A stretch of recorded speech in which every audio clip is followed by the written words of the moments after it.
Hello, everyone. Welcome to yet another series we are starting, which is My Story in Cybersecurity. So, today, for that My Story, we have Shweta Chawla with us.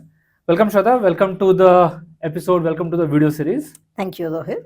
And today, we would be discussing how did you ended up in this whole domain of cybersecurity. I know inside cybersecurity there are multiple areas and stuff, but how did you enter into cybersecurity per se, and then what you do in general in cybersecurity? So, actually, I entered in cybersecurity after entering forensics. Okay.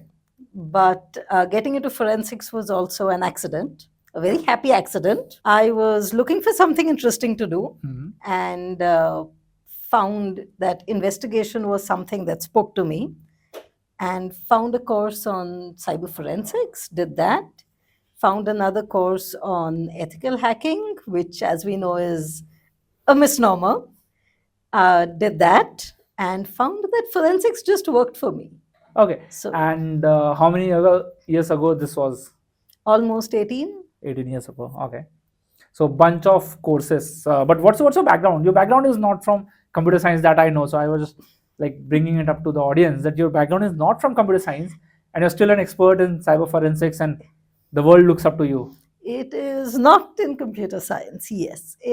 I have a master's in history. So I did my graduation and my master's in history, and almost the next day got into learning forensics. How does the history background actually helps you somewhere in the whole domain of security?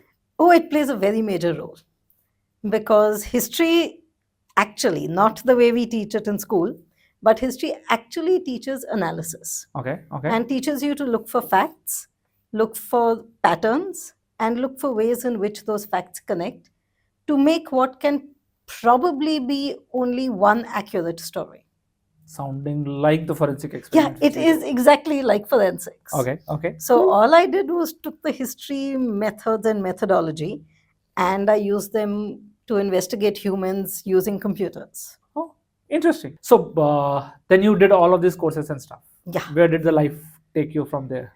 So I did an internship at a company that worked out for a while, but after a while it got as much as I could do there. Okay. So I worked with the Pune Cybercell for about 6 months, Okay. interned there, did some fun work there because the Cybercell was just starting up, and we did methodology, we did experiments, we did, okay, what is the correct way to investigate something.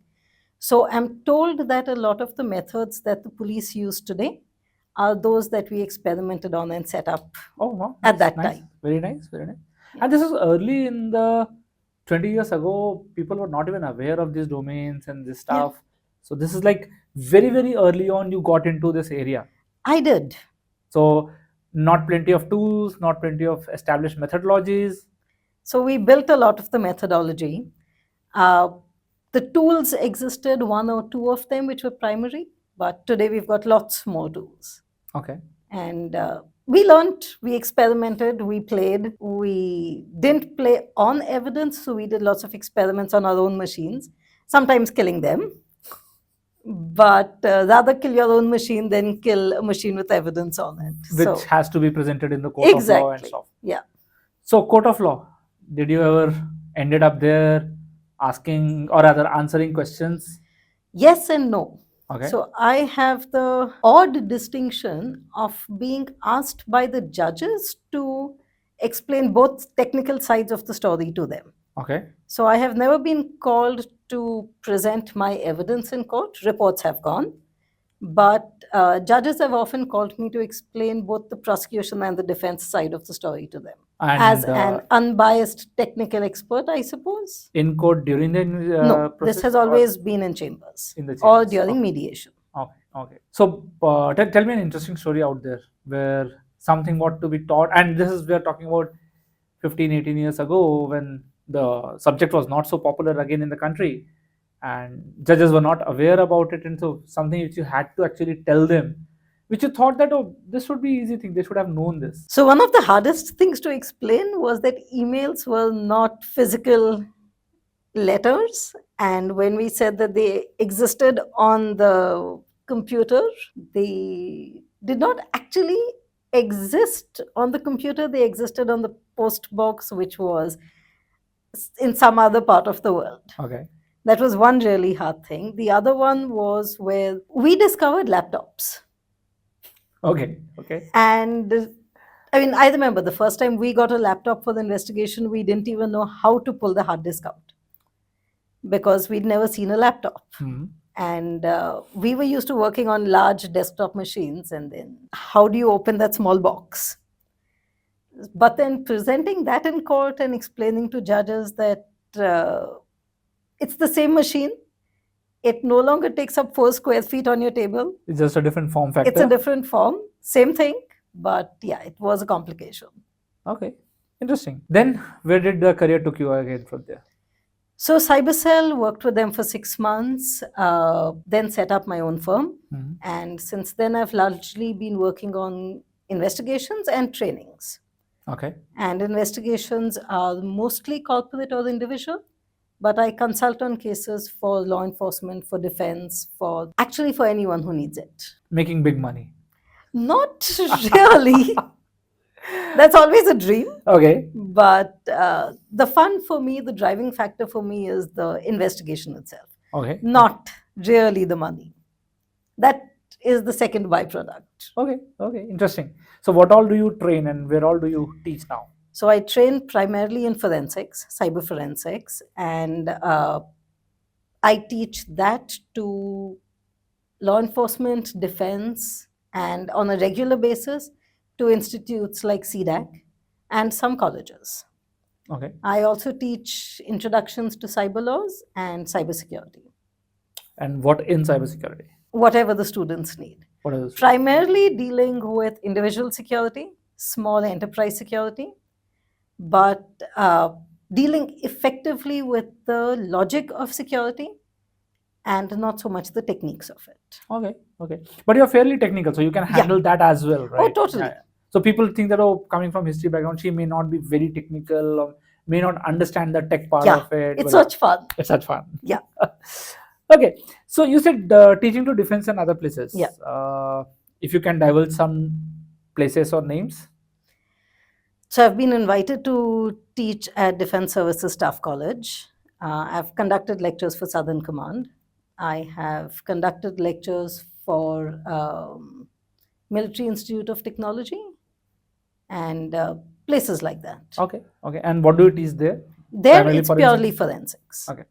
And But, the hands-on of how to investigate, how to collect evidence, preserve evidence, how to extract it from devices, how to examine it, interpret it, all of that. While you're saying that, I'm just thinking, what kind of use would they have, defense services would have in forensics? Maybe. Okay, that's a difficult question because there are some things I can't talk about. Yes.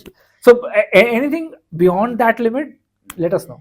So let's put it this way. They find devices that very often have evidence, which then needs to be extracted. It might go to court, it might not go to court, because for them it might just be what is called actionable intelligence and not so much as a prosecution situation. Right. So how do they collect the evidence? How, when they are collecting the evidence, do they prove that it is evidence that is on the device because the user put it and not on the device because the user downloaded app A and app B came with it? And maybe someone planted? Yeah. Have you ever faced that kind of situation? Planting where- situations? planted Yeah, thing and often you're enough. investigating and like, oh, I know that this is not the original activity, this is planted Yes. one. So you need to find, so in forensics we call it attribution. Okay, yeah. And in whole cybersecurity, yeah. the attack vectors Yes. and attributions. And so we need to identify who put it there, which application, which program put it there, was the user intervention. So all of that happens. But how's the success rate in that, in identification? Success rate is not that great, at least in attribution world. I would say 50-50. 50-50. Yeah. So somebody who's thinking that, okay, I've got an old laptop and there's evidence on it, I can call up Shweta, ask her to come, look into this, and I'll get everything out of it, and suddenly the magic will evolve around from this, and then I will know the complete history of it. Does that happen? Accurate to some extent, It is magical. It is a lot of fun to look at a machine and have it tell you stories from the past. But it entirely depends on how much data is in that device. So And that- I'm not saying physical files. Okay. I mean, I'm not saying if the user sees 5 GB of data, then we are going to recover only that 5 GB. There are a lot of Slack data Possibly in that recover as- 10, 15 GB also. Okay. But it depends on whether that data is overwritten, how many types of damage have happened to it, is it corrupted? So a lot of factors go into forensics, which are all purely technical, and it affects the rate of recovery. Okay. So yes, you can give me a machine, and I'll probably be able to tell you a lot about the user and a lot about the past history of the user. But it's impossible for the user to come and tell me that, okay, I need file XYZ. And for me to be able to guarantee that, yes, I can Yeah, I'll find give it file to you. XYZ to you. Yeah. Yeah. That's impossible. That's just impossible in forensics. Okay. Okay. So does it ever makes a situation where someone like ACP Pradyuman types come and says, Dr. Shalunke, can you dig out this information from this? Often. So Dr. Shalonke has often had these situations where clients come and say, we need exactly this file. And I can maybe find traces of the files, maybe actually find the file, Okay. or maybe not find the file at all. And that depends entirely on the case. So forensics Kuch is to garbad hai. very often. Okay. So forensics is not just about finding this file. Forensics is about finding the story around the file. When it got created, who was working Yeah. on it, did it had specific data in it or not? Okay. Okay. Interesting. So your time is getting spent between investigations and more of trainings. Yeah. What else? On the work front, these are the two areas I concentrate on. Okay. And Samaj Seva front, the social activity front. So there is consultancy with law enforcement. When you say consultancy and Samaj Seva together, it means without any financial benefit, right? Absolutely, yeah. Okay. It is usually questions on technical aspects of cases and what they can find if it works this way. How do they or who do they contact to get a particular kind of information? Those kinds of things. Okay. And like, can you help me getting connected with someone in Facebook to Yeah. get this kind of data and all of that? So part of that is because I'm part of international committees. And since I am part of international committees, I have access to a lot of company knowledge. Friends there who can Yes, actually help precisely. out. Yeah, Yeah. yeah. Because official channels are really Official difficult. channels are hard. We know that. Yeah. So maybe a friend somewhere who can actually give more input, not solve the case, but at least give you a better guidance. It's not their job to solve the case anyway. Right. So if they can just give us one more lead, one more stepping stone, that helps. That actually helps even for the investigation side. So when we talk about these police cases and all, see, the armed public has a belief that, oh, cops don't know anything, they don't do stuff, or why are they not able to solve my problem? What is your counter to that? I know, because we know together we have worked with a lot of things in cases. We know cops are trying very hard to solve things, but what is the answer to the such kind of questions coming in from public? So, honestly, even 18 years ago, I wouldn't have said that the cops don't know anything. Okay. And today, that is absolutely not the case. They are trying. They get stuck on two fronts. Well, three.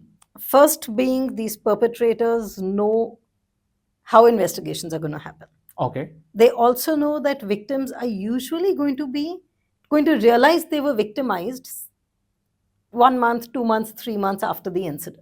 Okay, could be possible, right? So let's say I've asked you to download an app, and you've downloaded the app, you've used this app, you've invested 1,000 rupees in this app, and you have been told you'll get 10,000 out of it. And in 6 months or in so. 6 months or so. Yeah, so at least you have a Now for 6 buffer. months I've kept you hanging. Right. And in these 6 months, until 6 months over, you don't know you've been cheated. Mhm. In these 6 months, I have deleted the app. The Play Store doesn't tell me where the app is from anymore. Because Play Store identified that it's a fake app or a fraudulent app, so they Or deleted even it. the user just said it was a testing app. I had it for 2 weeks. Now I don't want it anymore. I'm removing it. Oh, interesting. Huh? So these fraudsters will have these quick turnover apps and websites and portals, which after that 1 week, 2 weeks, 3 weeks, where they've basically gone fishing, got a whole lot of fish, and now the fish are happily swimming in their nets, they take away these baits. And then identifying and finding these baits becomes very, very hard. So the police go back.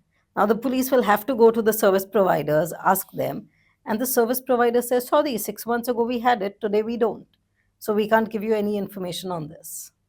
But legally, they are bound to give this information for at least 6 months, right? So they can give you stuff like email addresses, but then it's a fake email address, it's a Gmail Or it's email a temporary address, or email it's a address, temp yeah. email address, and you're done. So they've made it for 2 days, and then they don't have it. So the police are left dealing with going from place to place, trying to identify it, which is the same as happens But in a then conventional the crime. public says, oh, I lost my 5 lakh rupees Yeah, or yeah. 1 lakh rupees in Yeah. this. Police should help me and they should get me Yes. a resolution on that. That is what the public says. And yes, I do understand they've lost money, but this is not theft. This was not done without the victim's knowledge. So awareness of victim is Is required in often such the kind of a biggest case. problem. Yeah. But we can't do victim shaming as well, because No, they thought that it's- this is yet another Absolutely. related, because so many apps, so many services, so much happening in the world Yeah. today, that it must be yet another opportunity. And it can be. It's very hard to detect between a legitimate and a fake opportunity. In the cyber world, in fact, it's practically impossible. So it's not the victim's fault. Okay. And it absolutely isn't, because the victim is just thinking, okay, yay, I'm going to put in some amount of money. And the victim is also enticed by other friends who say, hey, I put in 1,000 and I got 10,000. Real friends or? Well, fraudsters' friends. Okay. So pretending that, oh, see, Yeah. you can make a lot of money Yeah. here. And fine. Maybe some other day we would do a recording of 1 or 2 particular cases. What kind of cases do happen and how do Absolutely. people actually fall for that? But today is more about you. So Okay. anything else you would like to No, that's, put out in the public this thing? That's mostly what I do. But that's only for the work I- side. Yeah, so on the So who's Shweta on a personal front? So Shweta on a personal front is very much the same as Shweta on the work front. So boring. Yes. No. Yes. Okay. But Shweta on the personal front is very likely to sit in front of the computer, play a couple of games, or much more likely take a book, find one corner, and sit over there. Okay. And or take the camera out, find a bird to click. Yes. So I was saying that Shweta is trying to lie till this point because I know the other part of activities which has started coming now. So let's go. No, on. so these are the only 3 things So Shweta does. wildlife photography is something, and especially wild bird photography is Birds, one yeah, thing. primarily. Okay. And what other fun activities? I volunteer with an NGO which is working in afforestation. Okay. So basically planting, upkeeping of the plants. The exciting thing that I do there is I am part of the firefighting team. Arson exists. Okay. People, also forest areas within the city are used for underhanded criminal activities, sometimes drug peddling, or sometimes just for the person to go have a smoke and come away. And very often they leave the lit cigarette over there, Right. Which can cause actually the fire. which causes large fires. Okay. And so on our group, we get a message saying fire, forest 1, and we run. Oh, interesting. So, yeah, so that's fun. Enough that the fire department now knows my number. And so when I call them, it's usually, Madam, kaun si jagah pe fire hai?" नहीं madam पहले आप पहुंचो फिर हम आते हैं. That's always the case. Okay. Because we are closer, we get there faster, Yeah. and we are usually within a 1 kilometer range of the fire. Interesting. So basically the group communicates with Yeah, each other and yeah. whoever is close by can actually look. It goes on site. Very good. Yeah. Very important activity. Interesting. That's what you do when you're not Yes. working on cases Yeah. and when you're not teaching. What else? That's basically Okay. it. Okay. I know Shweta is a food lover. Yes. So what kind of food? Where do you find that food? Whenever you're traveling to a different place, what are some things which you do not want to miss out? So I am actually not really a food lover, but a non-veg lover. Okay. So I will eat non-veg wherever I go. and I'll usually try and find local non-veg dishes which I can try. I also Few love examples? beer. So, few examples. Well, I love going to America Okay. because they have very, very nice non-veg that is not easily available in India, Okay. Okay. cooked in different ways. So I like different types of cooking. So even something like chicken can be cooked in so many different ways, and that's fun. For example, So one of your favorite one from there. one of my favorites is this way of making chicken which has only herbs in it. Okay. Okay. So things like rosemary, thyme, basil, a little bit of white wine, Okay. and lots of black pepper and those other kinds of peppercorns that you get. Crush the whole lot, put it in, let it marinate for about 20 minutes, and cook that. And you do that experiments at home as Yes. well? Okay. Where else? Okay. So someone coming to Pune, what are your favorite joints which they should try for sure? Ooh, okay, that's hard.